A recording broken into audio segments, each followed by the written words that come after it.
എം.ആർ. അജിത് കുമാറിന് clean chit നൽകിയ സർക്കാർ. അനധികൃത സ്വത്ത് സമ്പാദനവുമായി ബന്ധപ്പെട്ട ആരോപണത്തിൽ എം.ആർ. അജിത് കുമാറിനെ കുറ്റവിമുക്തനാക്കിയ വിജിലൻസ് റിപ്പോർട്ട് മുഖ്യമന്ത്രി അംഗീകരിച്ചു.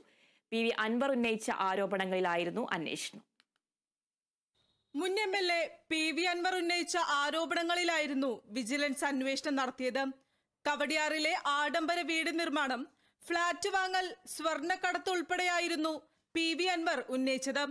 എന്നാൽ അജിത് കുമാറിന് അനധികൃത സ്വത്ത് സമ്പാദനമില്ലെന്നായിരുന്നു വിജിലൻസ് ഡയറക്ടറുടെ റിപ്പോർട്ട്. ഈ അന്വേഷണ റിപ്പോർട്ടിനാണ് മുഖ്യമന്ത്രി അംഗീകാരം നൽകിയത്. ഇന്നലെ കണ്ണൂരിൽ നിന്നെത്തിയ മുഖ്യമന്ത്രി ഫയൽ വിളിച്ചു വരുത്തി ഒപ്പിടുകയായിരുന്നു.